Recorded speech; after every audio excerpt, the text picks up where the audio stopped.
Somebody pinch me. The Florida Gators made some positive moves in the transfer portal, and a few days ago, never would have believed that was going to happen. We'll talk about it here on Locked On Gators. You are Locked On Gators, your daily podcast on the Florida Gators. Part of the Locked On Podcast Network, your team every day.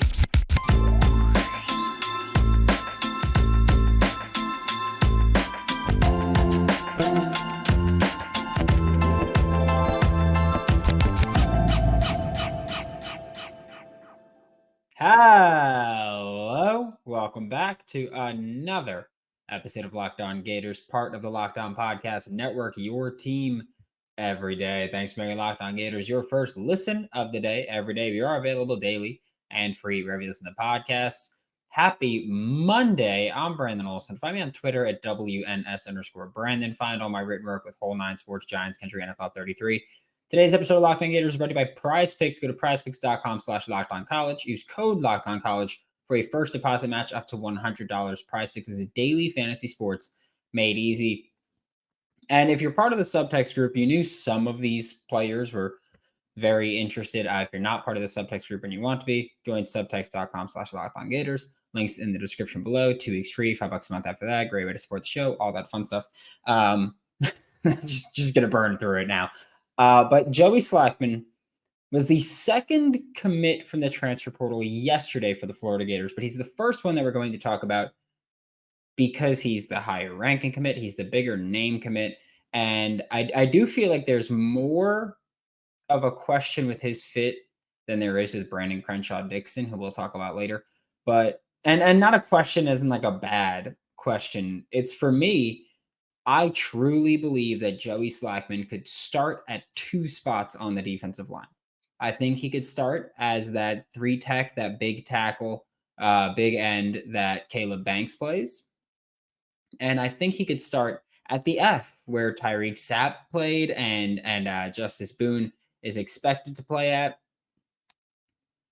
think Joey Slackman can legitimately start at either of those spots. I don't think there'd be too much competition.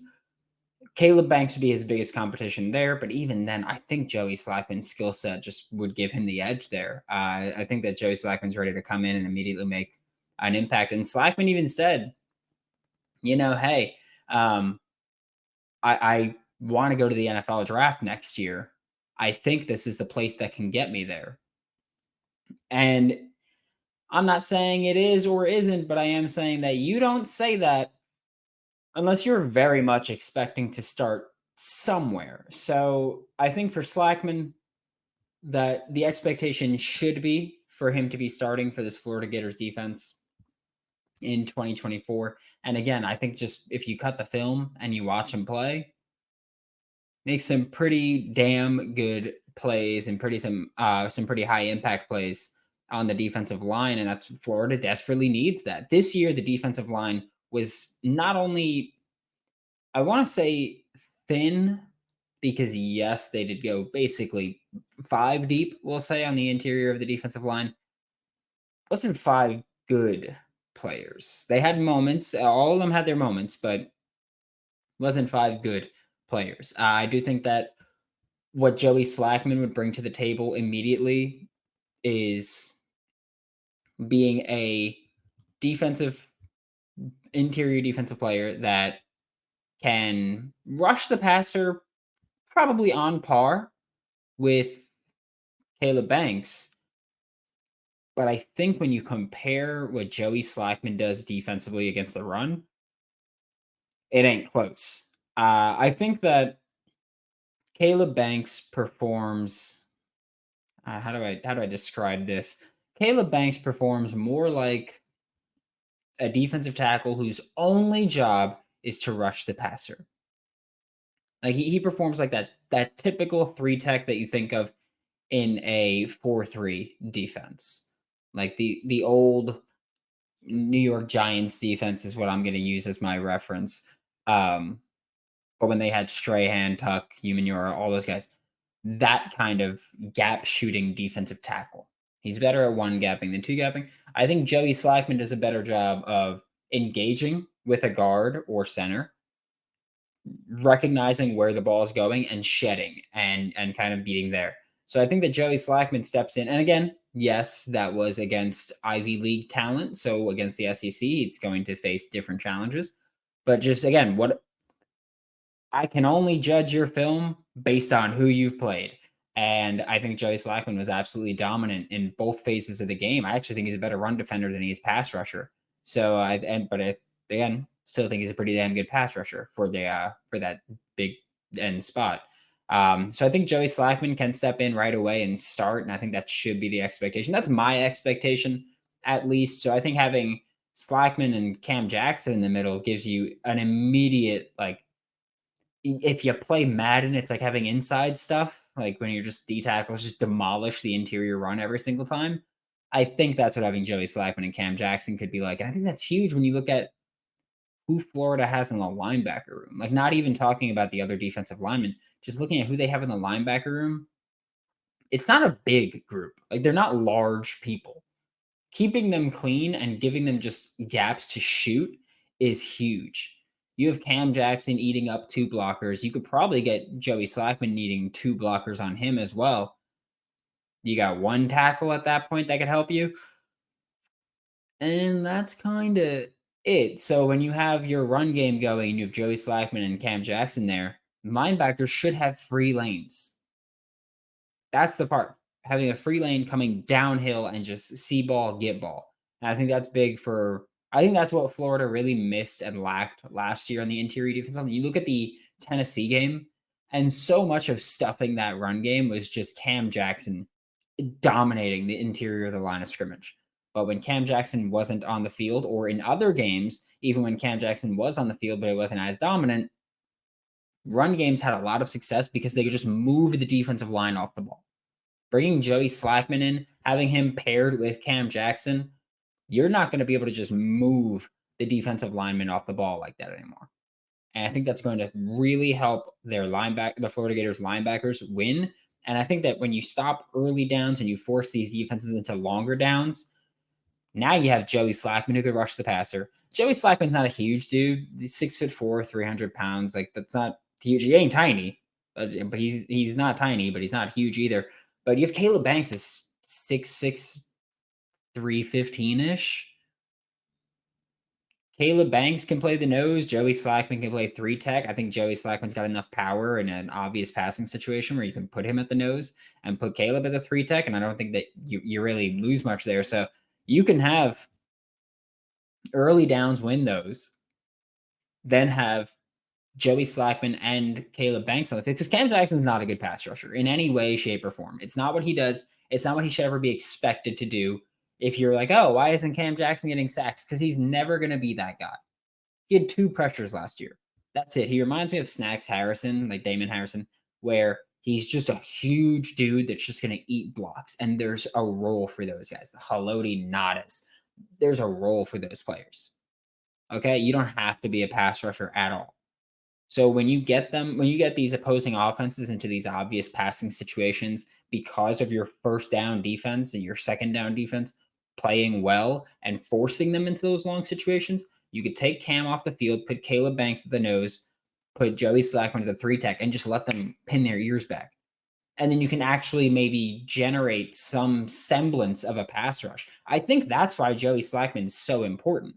I think having Joey Slackman added to this defensive line is I think that's where he really fits in.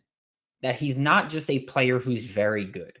He's a player who's very good, and the players around him will be better because of him. And I think that when you start adding players who not only help, like Cam Jackson is one of those players. You added Cam Jackson, and he's very good at what he does. And he's so good that he makes other players around him better. That's not a common thing to find in the transfer portal right now. Where it's not just, oh, he's a great player. It's he's a great player, and the players around him are better because of him. Considerably better. Having Cam and Slackman, immediately your linebackers will be better. It's still on them to recognize and identify and actually make the tackle and attack. But your linebackers, well, they're not good at shedding blocks. None of them really were. Like even Shamar, who I'm very high on what Shamar could do. I don't think he was good at shedding blocks in this past season. I don't think he did a good job of actually deconstructing those blocks. Manny Nunnery, no. You look at really anybody else that played linebacker, like Derek Wingo, just he played like a bat out of hell. That's what he did. He wasn't deconstructing blocks. He would just plow into people and win that way. And look, that's a way to win. It's not the most sustainable way to win, but when you bring in these linebackers linebackers in general are just getting lighter. You got to keep them clean. You have to do a better job of keeping them clean. So having those defensive tackles that allow that to happen, that's huge for your defense. Win early downs, win long downs. When you win early downs, you're also more likely to force a turnover on a 3rd and long because the offense is having to be more aggressive to try to convert that. It all starts up front for Florida. You win those, and you're really helping your defense. Like Joey Slackman, yeah, he's just one player that you added to your defense, but he makes your other players around him considerably better. And that's where his big impact comes in. On the offensive side of the ball, you added Brandon Crenshaw-Dickson from San Diego State, who I'm also a huge fan of. We'll talk about him in a second. Before we get to Brandon Crenshaw-Dickson, with passion, drive, and patience, that's what brings home the winning trophy. And it's also what keeps your ride or die alive. eBay Motors has everything you need to maintain your vehicle and level it up to peak performance, from superchargers, roof racks, exhaust kits, LED headlights, and more. Whether you're into speed, power, or style, eBay Motors has got you covered. With over 122 million parts for your number one ride or die, you'll always find exactly what you're looking for. And with eBay Guaranteed Fit, your part is guaranteed to fit your ride every time, or your money back. Because with eBay Motors, you're burning rubber and not cash. With all the parts you need at the prices you want, it's easy to turn your car into the MVP and bring home that win. Keep your ride or die alive at ebaymotors.com. Eligible items only. Exclusions apply, and eBay Guaranteed Fit is only available to U.S. customers. Thanks again for making Locked On Gators your first listen of the day. Every day, we are available daily and free wherever you listen to podcasts. And the Florida Gators first off started Sunday by adding an offensive lineman to their class in Brandon Crenshaw-Dickson. Brandon Crenshaw-Dickson is from San Diego State. He's a 3-year starter there. Been there for 4 years, if I'm not mistaken, maybe a 5th, but he's been a starter there for the past 3 years at both left and right tackle. This is not a one-trick pony. I think that's also where you talk about, all right, talk about making players around you better. I think that's where we get off with Brandon Crenshaw-Dickson, 6'6", 310 pounds. In 2021, his first year as a starter, he played 931 snaps at right tackle. Okay. 2022, his second year as a starter, 808 snaps at left tackle. 2023, his third year as a starter, 405 snaps at left tackle, 258 snaps at right tackle. Played a ton at both tackle spots. He has 1,213 snaps at left tackle, 1,195 at right tackle. Plenty of experience at both tackle spots. And guess where Florida's offensive line was bad in 2023? Both tackle spots. Both of them. They were bad at both tackle spots there. And for Florida, now you've added someone who could step in immediately. I mentioned this yesterday when talking about the live stream. He's gotten better production-wise pass blocking. I do think he's gotten better on film as well, pass blocking. But I think where Brandon Crenshaw-Dickson really improved from the limited 2022 film that I watched and the more 2023 film that I watched, I think the bigger improvement for Brandon Crenshaw-Dickson was in his run blocking. I don't know what it was specifically about him that just made him seem like he was kind of more in the zone this year, but I think he was better this year as a run blocker than he was in previous years. I feel like he also, I feel like he moved better in space, we'll say. I think that's what it was. He was just moving better in space. When you look at the zone blocking, you're moving. When you look at being a puller, which isn't common for a tackle, but it does happen, whether you're talking GT counter or some kind of wrap or dart, you move. You're a tackle pulling. And that's something Florida's going to ask him to do at certain points. They run pin pull. You're going to have a tackle there pulling sometimes.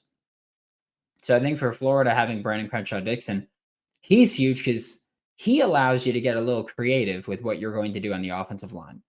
This past year, you look at, the most common players were left tackle Austin Barber, left guard Richie Leonard IV, center Jake Slaughter, right guard Michael Mazuka, and right tackle Damian George.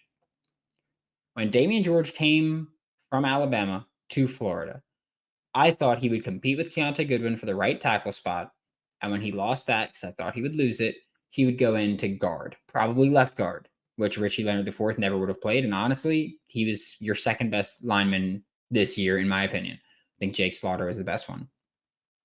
So now you look at this year, because you also look at what 2022 brought, and Austin Barber was better when he was lined up at right tackle than left tackle. There's more money and more prestige at left tackle. Not everybody can do it. Not everybody can play left tackle. Not everybody can play right tackle. Sometimes you're just better on a side.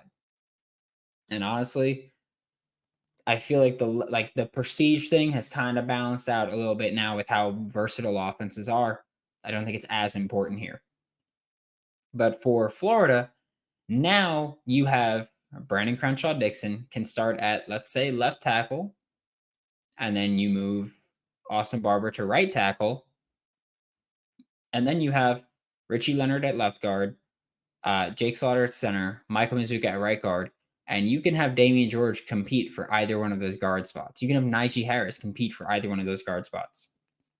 And if Damian George doesn't start at guard, that's fine. You've now got a guy who can play guard and tackle as your depth.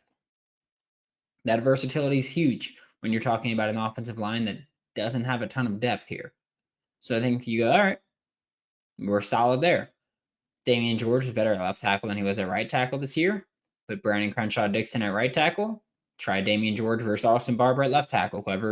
Whoever wins, whoever impresses more in the spring and in fall camp, you're the starting left tackle. And I know that's what nobody wants to hear. Like, nobody wants to hear, oh my God, Damian George starting. I get it. Everyone hates him. Yeah, sure, whatever. I'm not a fan of him. I don't think he's that good. I don't think he's an SEC starter. But if you go into camp with an open battle and he wins it, then he wins it. I get it. He wasn't good in 2023. Neither was Austin Barber. Neither of them were good. If you go into camp with an open competition, you can go into camp with an open competition and say, hey, competing for left tackle is going to be Brandon Crenshaw-Dickson, Austin Barber, and Damian George. Competing at right tackle is going to be Brandon Crenshaw-Dickson, Austin Barber, and Damian George. Whatever the best combination of offensive linemen is, that's who's going to start. And so I think that Brandon Crenshaw-Dickson gives you that versatility that you don't get from many players in the portal. I think that's one of the reasons Florida went after Brandon Crenshaw-Dickson, went after him as hard as they did, and made sure that they locked him in. Because it's not just experience. Because he's got, 2,500 snaps played almost? It's not just experience. It's not just the ability to play both tackle spots. It's that he played both tackle spots without a huge drop-off in play, without a huge difference in play. I think he's better at left than right, but either way, he played without a huge drop-off in play. And I think that you go, all right, that gives us some versatility, because it's not like Austin Barber, where Austin Barber, there was a big drop-off when he went from the right side to the left. Even though in 2022, he played at both spots, but there was a big drop-off from right tackle to left. Maybe you don't have that much of a drop-off with Brandon Crenshaw-Dickson. Maybe Austin Barber is better suited for right tackle, and Brandon Crenshaw-Dickson plays left tackle, and you go, all right, Damian George's depth. But you can go into this with a battle, and that's what Brandon Crenshaw-Dickson brings. He improves your offensive line, which, frankly, your tackle play in 2023, if you're Florida, sucked. No other way to put it. Tackle play was atrocious. Interior offensive lineman, again, Jake Slaughter, Richie Leonard played fine. Micah Mazuka still played fine. He was just underwhelming considering what the expectations were. And I don't want to hear it's because he flipped from the left side to the right side. It wasn't that. And I get it. You're still playing the opposite side of the line. It's not nearly as dramatic at guard to go from right to left or left to right. It's not as dramatic as playing tackle, because you're not working in space as much as you are in tackle. So for Michael Mazuka, he wasn't bad. He was still your third best offensive lineman, I think, last year. He was just underwhelming considering what the expectations were. And again, part of that is that shoulder injury that he had dealt with through the spring. It looked like he did not have nearly as much punch as he did prior to. And so it all made sense. But now you go into, if he comes back, you go into spring with a clean slate there. And you go, all right, if Damian George can compete for left tackle, right guard, left guard, he can compete for every spot he can possibly play. And if he loses those, at least you'll know what you'll have as far as depth and who your starter is going to be. So I think Brandon Crenshaw-Dickson being added is huge for that reason. And I mean, look, Florida, I thought was going to make waves again. Last night, they didn't because, of course, the player that I was expecting, Trickwise Bridges, basically pushed back his commitment to today at 3 p.m. We'll talk about him, where for me, Trickwise Bridges is someone that I want in the secondary. Not gonna hide it in the slightest bit. Not gonna sugarcoat it. I want Trickwise Bridges to be a Florida Gator. He is a safety turned corner that wants to get back to safety. Safety in high school, was recruited by Florida or Dan Mullen for a little bit. Safety in high school that moved to corner for Oregon and did not really work out there. And he recognizes that he didn't work out there. He mentioned, like, hey, I want to get back to safety. I think that's where I'm best. It's 6'3", 200 pounds. Yeah, that's fantastic size. Okay, like that is, ain't nobody complaining about 6'3", 200 pounds. He's got plenty of playing time. He's going to come in for one more year. I think you put him back at safety and you just throw him into the competition. So, yeah, he's a safety that turned corner and lost his spot. He is, I think, one of the few outliers when I say I don't want a guy who wasn't a starter at the P5 level. Because I've been very open, group of 5, below. If you're a dominant player at that level and you can come up and that's what you're looking to do is to take the next step up in competition. If you're a dominant player at that level and you take the step up and that's why you're coming to Florida, I want you. If you're a backup at Georgia, Alabama, Ohio State, hell, Oregon, I'm not a big fan. Trickwise Bridges is one of those outliers, again, because he's a safety that moved to corner because the team needed someone at corner, and he's going to be moving back to safety at Florida. That's one of the reasons I'm fine with it. He's an outlier. Safety to corner to safety. He's going to be coming back to his more natural position, and I think that's big for him there. I do see a lot of people on Twitter and everything say that they think he could play nickel or star, whatever you want to call it. I'm not as sold on that. I do think he's one of those players where you just add him into your defense and you figure out wherever works for him. I don't think star is that spot. Like 6'3", 200 pounds is really big for a star.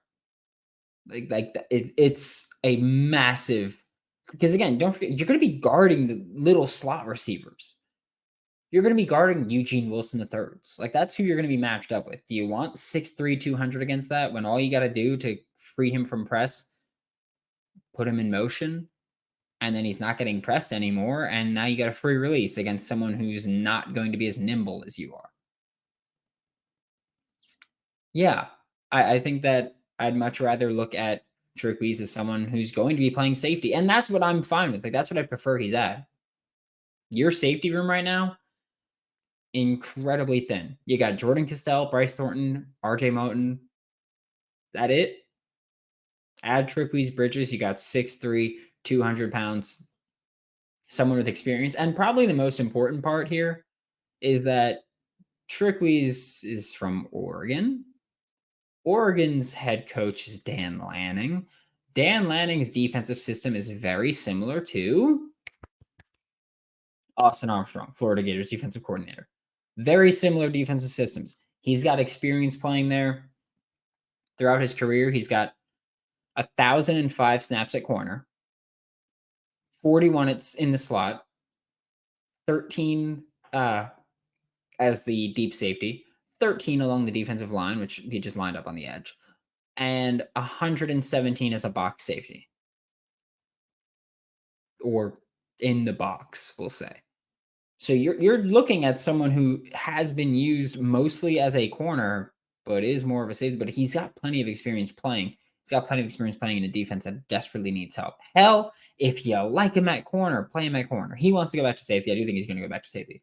My point remains: you're adding a defensive piece that can play safety or corner in a pinch if you need it. I think he's going to be part of a rotation at safety between Jordan Costello, Bryce Thornton, RJ Moten, Trickwise Bridges, not Xavier Filsaime, but I think you're looking at someone who's supposed to come in and be a third safety. A third safety that plays a good bit because Florida will be rotating, but a third safety. And when you look at his size, you go, all right, he's going to be giving Jordan Costello a few snaps off. That same size that Florida has for Jordan Costello, that's probably where we're going to see Trickwise Bridges.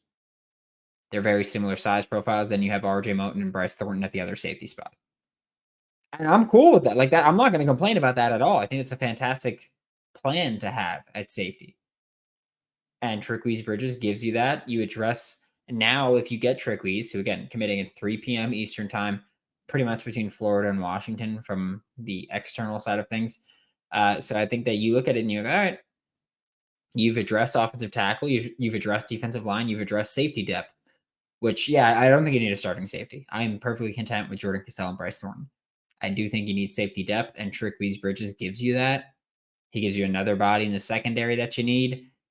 Not going to be here for too much longer with his eligibility, so it's not really worried about stepping on future defensive back spots, snaps. I'm a fan of Trickwise Bridges. Even if he doesn't come to Florida, if he ends up at Washington, I'll be a fan of him then too. But I think that if you are Florida and you're talking about this edition, it's definitely a positive one. Thanks for making Locked On Gators your first listen of the day every day. We are available daily and free wherever you listen to the podcast. We'll be back maybe later on today if Trickwise Bridges commits to Florida.